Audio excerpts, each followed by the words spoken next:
Muy buenas noches, señoras y señores. Muchas gracias por acompañarnos un miércoles más aquí en el Toro por los Cuernos. Miren, este sábado, el día 22, se celebra el 13º aniversario de la fiesta en honor de Santa Catalina de Montefaro. En ese sitio absolutamente mágico que es el monasterio de Montefaro, que domina pues toda nuestra maravillosa ría, y que verdaderamente es una auténtica joya muy deteriorada, desgraciadamente muy deteriorada. Pero para hablar de la historia de Santa Catalina de Montefaro, de la fiesta de Santa Catalina, de la evolución, de quién era Santa Catalina, de dónde está ubicado Santa Catalina de Montefaro, porque Santa Catalina de Montefaro pertenece al municipio de Ares, me parece, ¿verdad? Ares. A Ares. Bueno, pues para ello tengo esta noche la enorme suerte de contar pues con dos expertos en Montefaro. Pues el presidente de la Asociación de Amigos de Montefaro, Antonio Gómez Pérez Ardá. Encantado de estar aquí contigo. Yo encantada de tenerte porque llevaba mucho tiempo detrás de ti. Sí, pero los miércoles hay fútbol. Y los miércoles hay fútbol. Hoy es tierra de nadie. No, no es tierra de nadie, que hemos tenido que faltar al concierto de la Cámara de la Polifónica en el Hofer. Pero bueno, lo hacemos por ti, porque después de tanto tiempo no podíamos seguir poniendo disculpas. Muchísimas gracias. Y Manuel Amor, Manolo, vicepresidente de la Asociación de Amigos de Montefaro. Sí, efectivamente. Sí. ¿Y fuiste el último militar que tuvo? Bueno, pues no, el último no he sido yo, no. Yo estuve dentro de mi periodo militar, porque yo soy militar retirado, artillero, entonces he tenido efectivamente ese destacamento a cargo, pues a lo mejor no recuerdo bien, pero 6 o 7 años, ¿no?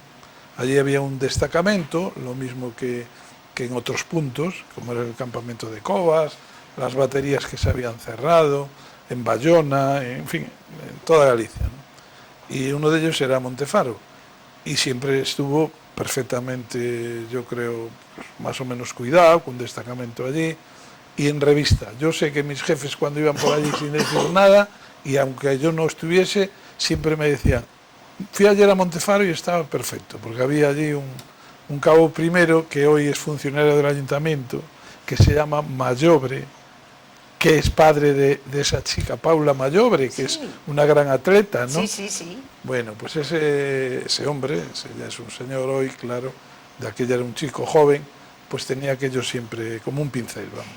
Es lo que yo recuerdo de haber ido a Montefaro y estar siempre impecable cuando lo tenía el ejército, y la pena que se me cayó el alma a los pies cuando fui, pues yo creo que a los 2 años o así de la cesión, porque la cesión de Montefaro del ejército al ayuntamiento de Ares fue en el año 2000, y yo recuerdo que a los 2 o 3 años estaba todo destrozado, lleno de, horrible, de maleza, de todo, muy mal. Yo pensaba, ¿para qué se dejan las cosas? Precisamente a raíz de eso es por lo que nace nuestra asociación, para la defensa y evitar la expoliación, y que se conozca eso más allá de los límites del concello de Ares y de muchos ferrolanos que, como era los que hicieron el servicio militar, su milicia por artillería, sí, porque allí se hacía el periodo de instrucción, pero que en Ferrol, que somos casi todos marineros, pues no lo conocían. Claro. Yo, afortunadamente, que mi niñez me la pasé allí, pues por eso soy un enamorado de aquello, pero mi gran sorpresa era que había muchísima gente que no lo conocía. O sea que vuestra asociación nace, es el 13 aniversario, en el 2001. En 2002. O en el 2002. 2002. En el último trimestre del 2002, un grupo de amigos, en aquel entonces presididos por el fallecido, que es hoy en día socio de honor, teniente general Gabeiras, José Gabeiras Montero, era el que decimos, esto cada vez se cae más, se rompen las cosas, no pasa nada. El ayuntamiento había puesto allí a los de protección civil, pero claro, los de protección civil cobraban, creo que en aquellos tiempos, no sé si estaba el euro ya o eran 100 pesetas, que no les llegaban ni para los bocadillos, porque la gente somos así, si hay que pagar no vamos. Claro. Sin embargo, vas a Cataluña, te enseñan 4 piedras, 20 euros, y los pagas gustosos. Es verdad. Eso es lo que nos pasa aquí en nuestra comarca, desgraciadamente. Pero bueno, ahora nosotros nos metimos con la idea de cooperar en lo que pudiésemos y que la gente no tuviese que pagar, que pueda disfrutar, que pueda conocer y sobre todo, lo que dije antes, lo más importante, lo que más queríamos nosotros era, aparte de darlo a conocer, que no se expoliara, que no se rompiese más de lo que había. A raíz de eso hubo dos escuelas taller que hicieron algo, aparte de lo mucho que se hizo durante los 100 años que estuvieron el ejército allí, el ejército de tierra, concretamente el regimiento de artillería de Ferrol, y gracias a eso se conservó algo. Si no, hoy sería una pila de piedras como Cabello, como otros muchos sitios. Porque en este momento el ayuntamiento, o sea, el gobierno se lo cede al ayuntamiento por un periodo de 25 años, ¿no? No es exactamente así. O de Te lo 27 voy a años. explicar. Cuéntanos, ¿cómo es el convenio? Te lo voy a explicar. Sí. El convenio, en un principio, en el año 2000, efectivamente, siendo José Luis o José Manuel Cendán, el alcalde, sí. el defensa se lo cede por un periodo de 25 años prorrogables hasta un máximo de 99 según la ley. Bien. Entonces fue cuando pues, se toma eso con cariño por parte del concello, porque andaban varios, corporaciones municipales de otros colores políticos, ya siempre quisieron tener eso. Es más, hoy son socialistas, el equipo de gobierno, y son los que lo están manteniendo. A raíz de que el equipo de Cendán no puede mantener aquello, entonces Defensa lo recupera, se lo quita. Ajá. Dice, porque Defensa nunca perdió el dominio sobre el monasterio. Sí, sí, sí. Entonces lo recupera Defensa, y entonces ya había cambiado de color el concello. Entonces el concello hace un nuevo convenio más corto, porque claro, aquí el peligro está en el mantenimiento. Claro. El mantenimiento de un monasterio de estas características y dimensiones es grandísimo el coste. Entonces ni el ayuntamiento lo puede sostener y nosotros como asociación muchísimo menos. Claro. Hacemos lo que podemos.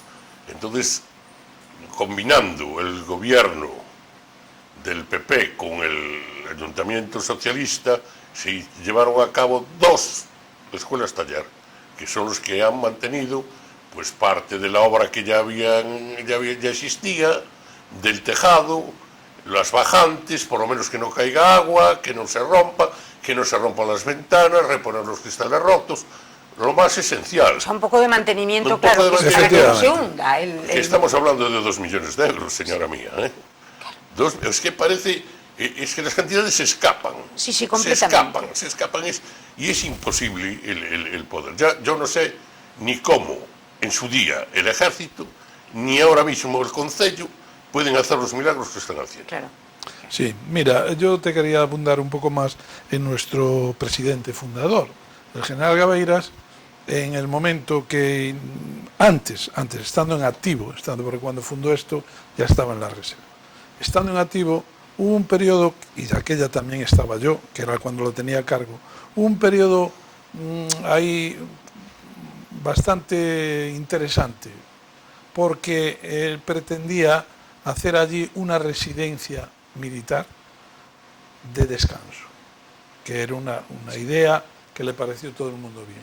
De hecho, se hicieron planos, se vieron, allí se trabajó un poco, y la comandancia de obras en aquel momento había empezado, que de hecho está, pues una parte, un lateral, mejor una L, ¿no?, de lo que es la cubierta, que coge la capilla y la parte tal.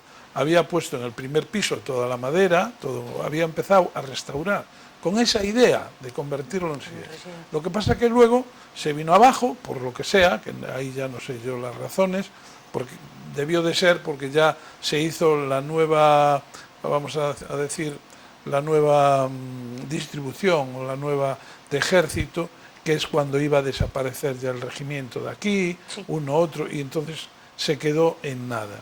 Y fue cuando efectivamente se cerró, que ya es para continuar lo que decía aquí mi presidente, que decía así, que decía, pues efectivamente, fue cuando todos los ayuntamientos, es que cuando queda una cosa vacía, no sé qué ocurre, que a todos los ayuntamientos les interesa, Sí. porque el de Ferrol Sí. pidió lo de Cobas, el Sí. cuartelillo de Cobas, Oye, y aún y está ahí co- muerto de que risa. es una vergüenza No sé qué iba a hacer cómo está. allí. Sí, sí. Y todo el mundo queda algo vacío para Todo el el mundo ayuntamiento, para el quiere- ayuntamiento, pero después no lo pueden mantener. Claro. Ese es el problema.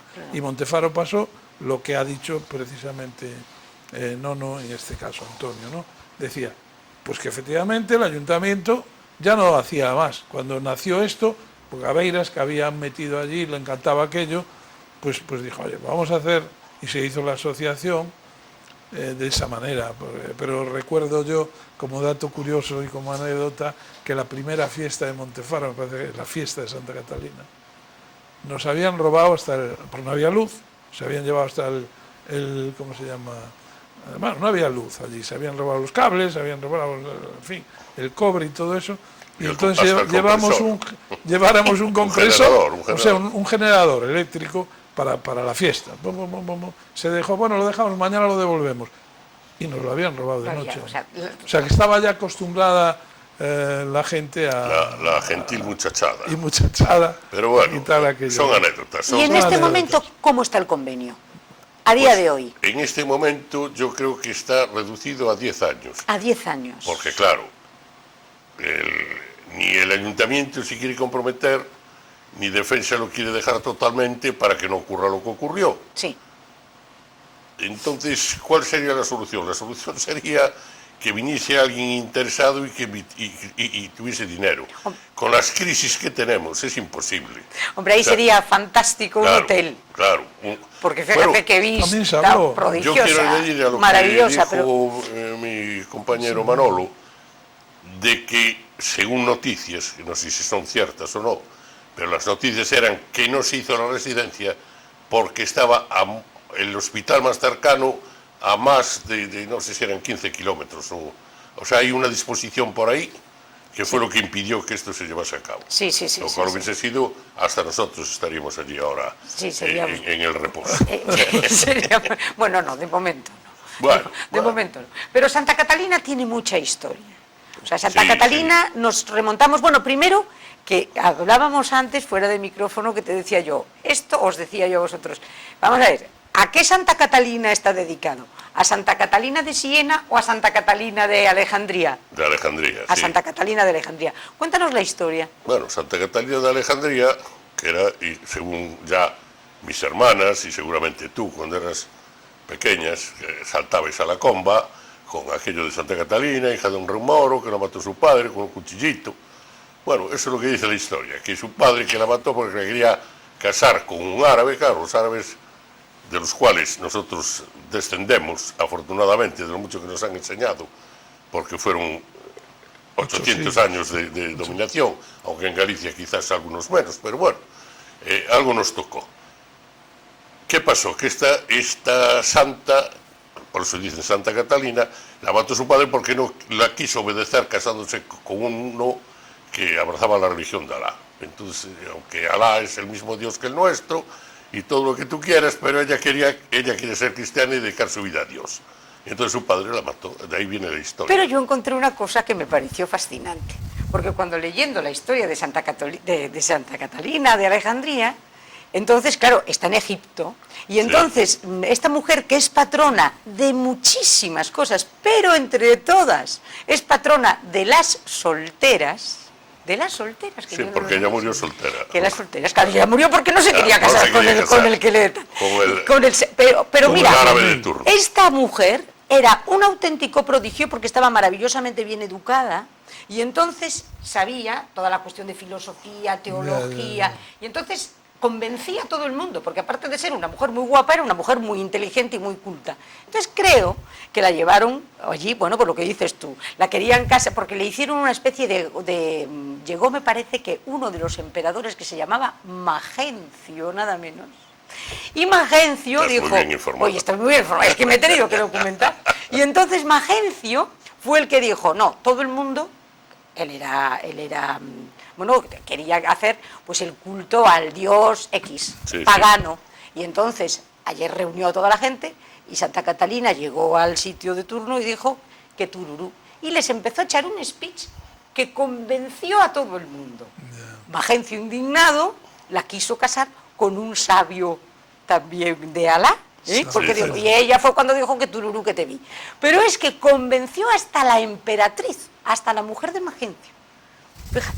Sí, sí, sí. Y ahí el bueno de Magencio se dedicó a cargarse a todo el mundo y ahí a la pobre virgen mártir y todo lo habido por haber. Pero es una gran santa en este momento porque fíjate, hoy la fiesta del 25 la celebramos nosotros, los católicos, los coptos, los ortodoxos y los anglicanos. Ajá. Es una de las santas que tiene quórum para todas las... Precisamente porque vivió tan poco que tuvo que ser santa a la fuerza. Porque vivió... Vivió muy pocos No años. le dieron No le dieron tiempo. No le dieron tiempo, ¿tú crees? ¿No? Pero Es mi opinión, vaya. Oye, pero entonces Santa Catalina, bueno, lo primero que hay, la fundación que se hace es un pequeño cenobio, un pequeño monasterio, antes del de Andrade, o sea, en 1100 y pico. Vamos a ver. El monasterio se hace de Santa Catalina, lo hace Andrade Obó, porque ayuda a Enrique II, la casa de Trastamara, con aquella famosa frase de ni quito ni pongo rey, pero ayudo a mi señor.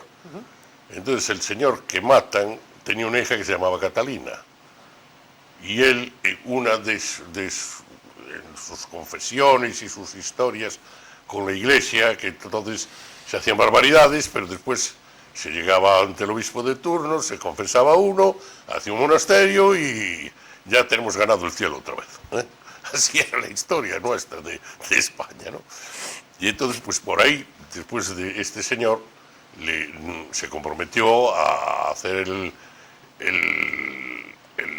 convento, monasterio, bueno, convento, porque eran frailes franciscanos, orden mendicante, de que ahora cumplimos 800 años, de la avenida de San Francisco precisamente a Compostela, ¿eh? Y entonces es el Andrade Obó el que le da, o sea, le otorga a la orden franciscana para que allí hicieran un monasterio de una orden mendicante con una serie de prerrogativas, la iglesia de la Merced de Chanteiro. Bueno, porque era inmensa la jurisdicción del Muy abad. grande, muy Claro, grande. llegaba hasta, Llegaba hasta Era Cedeira, impresionante, ¿no? hasta Miño y hasta Fíjate. Cedeira, Niño, por el Cedeira, norte. Mugardos, Fíjate. no hace mucho, vamos, hace unos años, pero dependía también. O sea, cogía, por Santa supuesto, Catalina. Franza, por supuesto, Cervás, por Sí, sí, supuesto, sí. Ares, Ferrol, por supuesto, Ferrol, Ferrol también la pertenecía Cabana, al monasterio. Claro, todo era, Fíjate, todo era la era Cabana. la orden franciscana, ferrolana, y el convento de San Francisco, De aquí de Ferrol. de Ferrol, al lado de la vía del tren, que todos conocemos, pues era la misma orden, Ah, el del Couto, o Couto, el San Martín del Couto. San Martín del Couto. También era Era franciscano. franciscano, eran órdenes mendicantes. Y todos pertenecían, Y todos, estaban bajo la jurisdicción del abad de allí. Claro, y todos eran bajo, todos estos fueron bajo el auspicio de Andrade Obó. Andrade Obó es el que está enterrado en Betanzos y era el dueño y señor de todas estas tierras.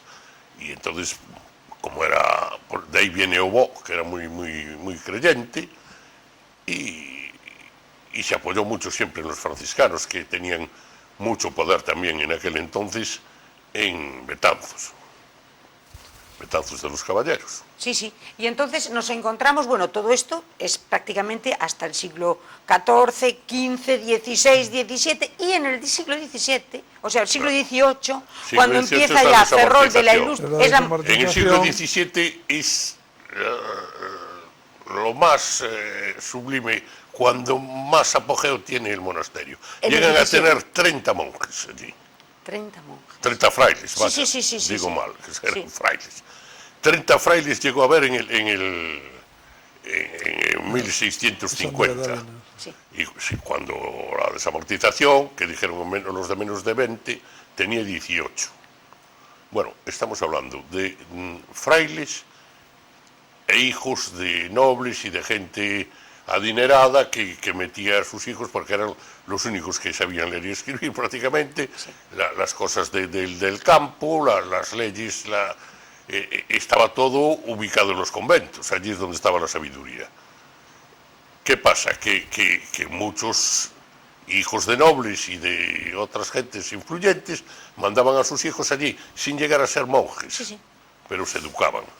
Vivían con los monjes una serie de años y sabían, claro, siempre menos que los monjes, pero por lo menos sabían leer y escribir y otras muchas cosas. Y otras muchas cosas. Y otras muchas cosas. Aprenderían música, sí, filosofía, música, astronomía, o sea, agricultura, o sea, es que claro, las ciencias se ocupaban mucho campo. Y ahí los tenemos hasta 1757, que es cuando empieza en Ferrol el boom de los astilleros y cuando se convierte en la gran urbe borbónica. En ese momento hay un choque contra la Iglesia. Ya es anterior. Señores míos, es anterior a esto.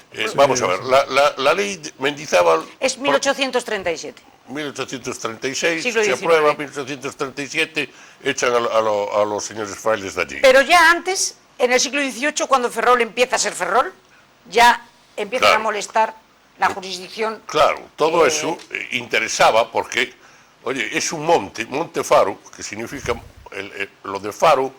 Sí, farol. Bueno, es farol, pero es también referencia. O sea, porque claro, el faro de referencia en el Golfo Ártabro era la Torre de Hércules, no cabe duda, desde los romanos, ¿no? Entonces parece poco probable que hubiese otro faro a 12 kilómetros de distancia en línea recta. Es poco probable, puede haber sido, yo no quiero tampoco decir, pero lo que sí que es que en cada ría de Recalada o cada punto de Galicia hay un Montefaro, sin faro. Montefaro, que significa desde donde el navegante de alta mar ve ese punto y a él se dirige para acercarse a tierra, con seguridad. Y entonces yo creo que el Montefaro viene de ahí. De ahí. Sí. ¿Y qué es lo que ocurre? Que con el transcurso del tiempo, pues claro, ahí, dicen que antes hubo un monumento de adoración al sol y por parte de los celtas o anteriores pueblos, no sé, todas son conjeturas que no están comprobadas, o sea, documentalmente. Lo que sí está comprobado es que existe lo que existe, que parte del siglo XIII y el siglo XIV, la base que es de barroco gallego, que eso después en el siglo XVII es cuando ya empieza a funcionar de verdad. ¿Hay algún vestigio de los templarios? Yo creo que no. Como no sea la torre del campanario. ¿Puede ser? Puede ser.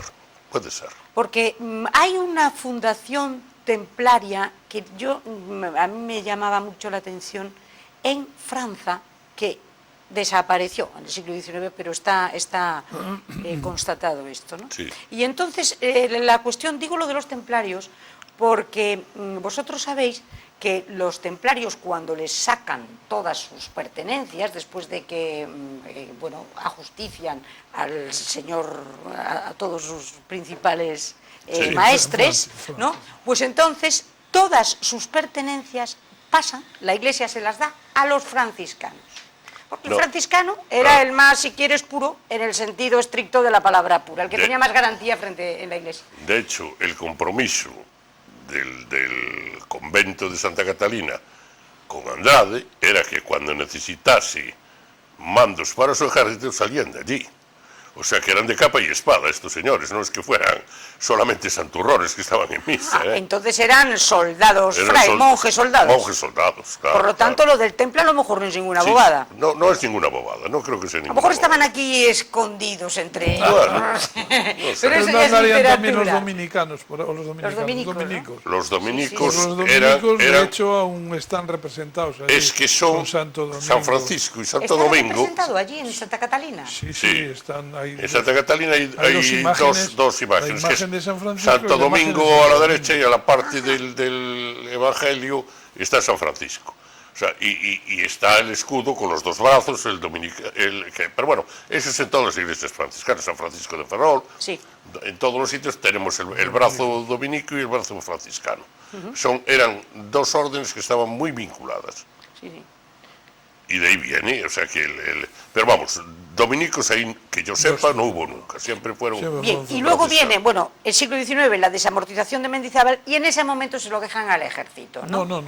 ¿Cuándo Estuvo- entra el ejército? Estuvo no sé cuántos años, pero solo, sin nada, de ruido, se caía. De hecho, ahí se impartieron clases de la primera o de las primeras escuelas, porque ya de antaño los mismos frailes impartían docencia a los vecinos, a la vecindad, enseñaban a leer y escribir a los niños y a los mayores que quisieran, claro está. Entonces, cuando se van los frailes, sin frailes, hubo escuela allí también, Ajá. dependiendo del gobierno de España, claro. Sí. A finales del siglo XIX es cuando entran los militares. Pero bueno, la defensa, de todas maneras, entran los militares porque ya había una defensa de la base naval de Ferrol que estaba programada. Entonces se programa la nueva defensa, que se reestructura, Sí.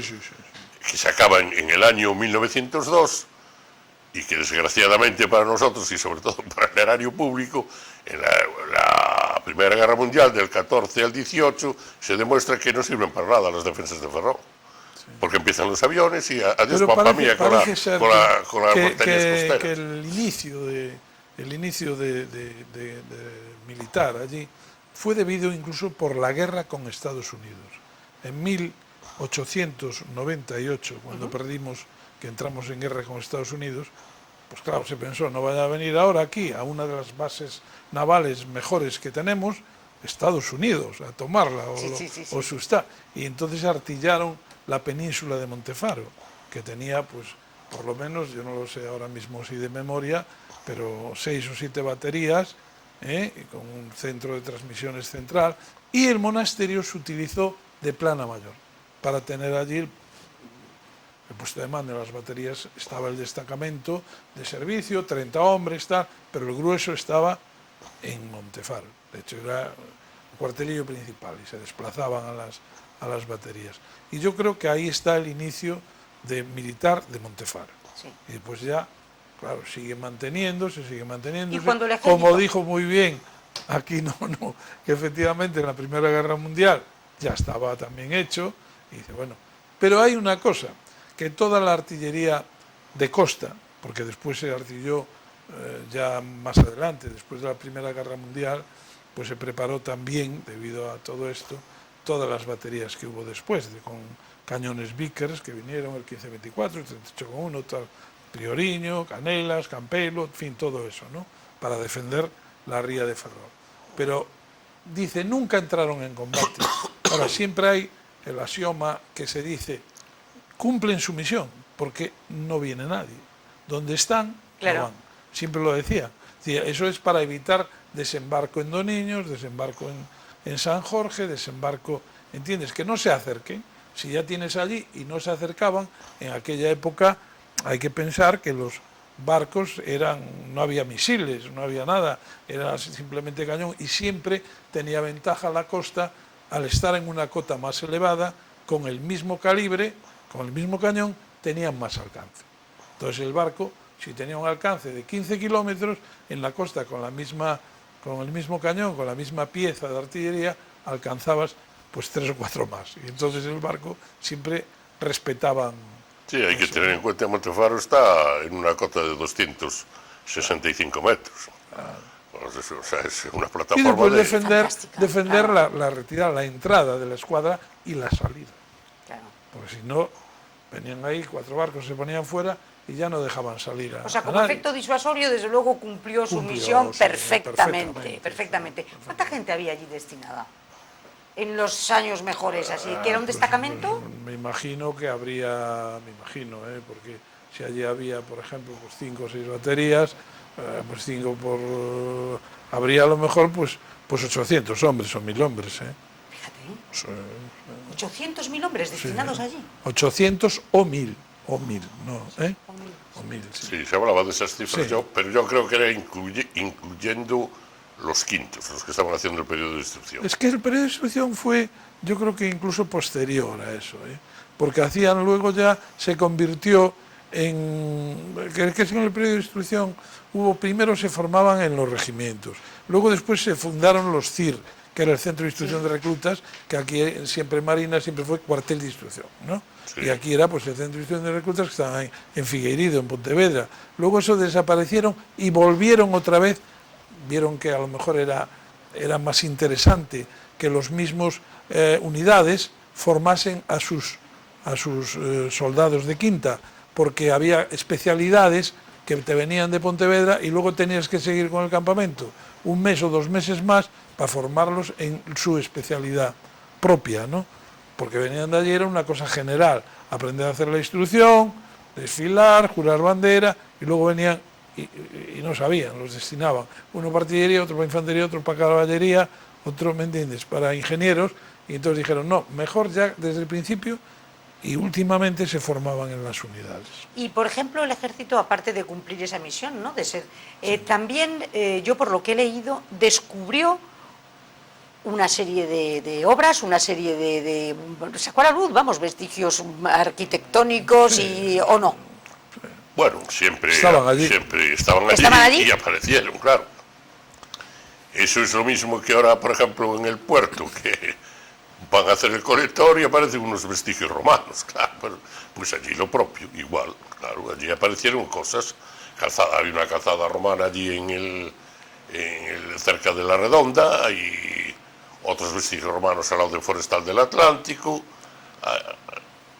Y las cosas que aparecieron en Montefaro, claro, lo que hablas tú, el sol ese que dice que, sí, que está en una piedra, que está una también, piedra en el Museo de La Coruña. Bien, y todo eso desaparece de Santa Catalina y lo llevan allí, a la pila bautismal, a ¿no La se Coruña, llama? ¿no? Que es un cordón Hay una pila bautismal, sí. preciosa. Pero esa se está allí, mantiene. se mantiene en Montefaro. Hay algunas cosas y piedras y vestigios. Pero quedan muy todavía pocas está, cosas, muy poco. porque Pocas muchas de las cosas que allí Claro. había se llevaron al la castillo de San Antonio. Correcto. Y entonces, mi pregunta, digo, pero ¿y por qué se lo llevaron al castillo de San Antonio y por qué no lo dejaron Pues aquí? te voy a explicar lo que yo sé. A ver. Mira, desde donde está las casas de la gente que trabajaba, que es donde yo hoy resido, para los monjes, las famosas casas de las Barraganas, ahí había un crucero, hasta donde llegaba la procesión del Corpus, las procesiones desde la parroquia de San Pedro de Cervás, subían al Montefaro. Y desde allí había un camino de carro, con unas arcadas de piedra, que llevaban hasta el monasterio. ¿Qué pasó? Que en su momento, cuando en la segunda periodo de artillamiento, con las baterías que dijo antes Manolo, que pesaban un montón, y que había que subirlas con unas carreteras mucho más anchas, pues todo eso hubo que ampliarlo y todo eso se deterioró. Ya estaba en manos de los militares. Dijeron, ¿qué hacemos con todo esto? Pues lo llevamos a La Coruña, al Castillo de San Antón, que era de ellos. Claro. Que era de ellos. El Castillo de San Antón en aquel momento todavía no era museo. Claro. Era un castillo de defensa de La Coruña. Ah, no era museo, ¿ves? Yo creí que, claro, Se tienes podían razón. haberlo llevado para el Castillo de San Felipe de La Palma, pero Claro. no para La Coruña. Claro. Pero estaba más cerca San Felipe y La Palma, ¿verdad que estaban al lado? Pero Sí, yo sí. no sé qué pasa, Sí, sí. que todo nos lo llevan para allá. Bueno, estuvieron a punto de llevarnos la Semana Santa. Claro. ¿Y por qué? Porque no quiso Demetrio Casares, que si no se lo hubieran llevado. O sea que... Y ahí se llevaron eso, se llevaron cañones, me parece. No solo... sí. No, no. cañones no. Uno de los cañones está en el Monte San Pedro. no, Pero los demás de se Montefaro, cortaron, de Montefaro, se que cortaron son para mucho más chatarra. antiguos. Hay uno, te voy a contar, hay uno que aquí en Sánchez Aguilera, donde era el parque de artillería, Sí.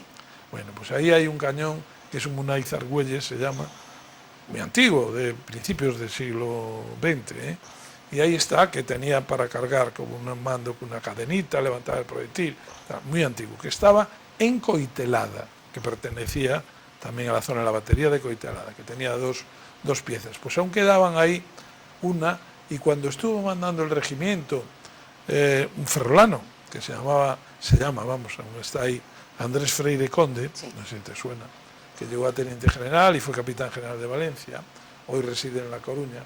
Pues este hombre de coronel, estaba yo en el regimiento, se lo ofreció, dijo, mira, vamos a desartillar, es un cañón que es antiguo, una maravilla, tal, y se lo ofreció en aquel momento, yo no recuerdo quién estaba de alcalde, y se lo ofreció y le dijo, mira, si quieres te lo colocamos en la plaza de Canido, allí donde estaba el kiosco, ¿te das cuenta?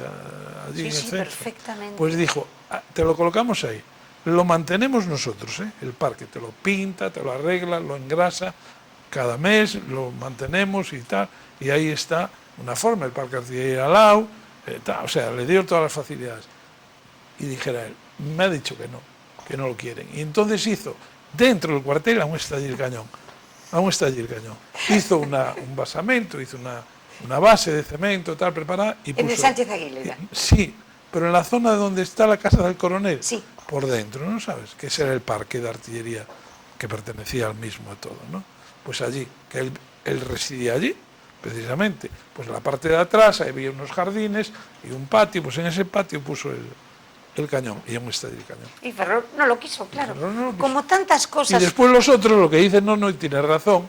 Luego todas las baterías de aquí, de 15, 24 y 38,1, esos cañones grandes que en Coruña, en San Pedro, creo que fuera Vázquez, ¿no? Sí. Sí. Que dijo, Sí. para mí, yo eso tal, y negoció y se quedó con Monte San Pedro, que creo que es una maravilla. Sí, yo no lo conozco, pero Yo me han dicho tampoco que es fui, una yo preciosidad. tampoco fui. Sí, Sí, yo está sí muy lo bien. conozco, está muy bien. Y dice Está está muy muy bien. bien, hasta pusieron un ascensor panorámico, ¿no? Que sube hasta allí, y todo de césped, los cañones y la dirección de tiro, todo muy bien, creo que lo dejó.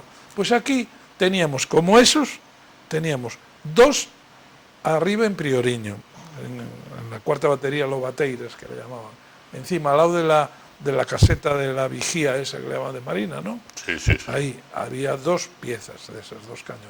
Otros dos en Campelo, que se habían llevado cuando la guerra civil, se los habían llevado para Cartagena. Y dos en, ¿cómo se llama?, en Cobas, arriba, encima del faro, ¿no sabes? Más arriba. Ahí. Pues estos todos los trocearon para chatarra, se llevaron todos. Nadie reclamó. Y cuando iban a cortar los de Coruña, se ve que Vázquez que tuvo dijo, una iluminación. yo eso, venga, Quiero para el ayuntamiento, negoció tal y se lo dejaron. No cabe duda de que Vázquez era un político estupendo. que vivía para su ciudad, Sí, sí, independientemente de las cosas que haya hecho, Francisco el paseo Vázquez. marítimo que hizo, y ya en mente tenía que el paseo marítimo llegase al Monte San Pedro. Claro. Ya se quería quedar con todo ello, o sea, que a Además, beneficio de los ciudadanos, que tenía no para vista, su beneficio. tenía vista comercial, porque aquello yo creo que da gente, va de excursión, no sé qué, van allí, suben, puso el ascensor, en fin, le dio ambiente. Hombre, es que él Era- todo lo que ha tenido lo ha optimizado. Y es la Claro. diferencia que hemos tenido, desgraciadamente, que tenemos en Ferrol. Que ojalá hubiéramos tenido un Paco Vázquez. Porque tú lo hablabas al principio del programa, cuando hacías referencia, por ejemplo, a la batería de Cobas, Sí, ¿no? Y todo esto. sí. Pues dices, ¿para qué se quiere si en realidad está en este momento lleno de maleza porque no se Sí, utiliza no, para no nada? lo usaron Se había nunca, hablado para nunca. un camping, se había Sí, hablado decían para... que iban no a sé- hacer allí unos- Pero está en nada. no sé, La época, no quieren. sí, vamos, cuando nosotros nacimos, digo nosotros porque creo que somos más o menos de un tiempo, nosotros más mayores que tú, pero bueno, no te preocupes por eso. Somos de una época. Cuando nosotros nacimos, en Ferrol había un señor que se llamaba Capitán General, que mandaba mucho. Yo también lo Entonces, escogí el a los alca- capitanes Claro, generales. entonces la alcaldía era una autoridad de muy segundo plano. Sí, ¿eh? sí, sí. Entonces, claro, en Ferrol no hemos tenido esos alcaldes que tuvieron en La Coruña o en otros sitios. No, pero mira, yo me refiero un poco a cuando el capitán general mandaba menos, porque empezó a mandar mucho menos ya a raíz de la democracia, ya mandaba Sí, sí, muchísimo es la menos. democracia. Y entonces ahí la cuestión era haberse sentado y negociar, porque yo siempre creo que podría haber habido muy buena conexión entre muchos capitanes generales y muchos alcaldes, pero no me digas por qué reticencia hubo entre unos y otros. Que yo creo que nunca Pues- se llegó a una colaboración, por lo menos de sentarse y decir, oye, ¿qué podemos hacer que favorezca a la ciudad? ¿No? Que es un poco el... La mayoría de los capitanes generales que hubo en Ferrol eran ferrolanos, hijos del pueblo de Ferrol. Sí, sí, sí. Y, por lo tanto, la ciudad de Ferrol Si no tuvo más, fue porque no lo solicitó, seguramente. ¿Me perdonáis un segundo que vamos a la publicidad y retomamos por aquí? Gracias.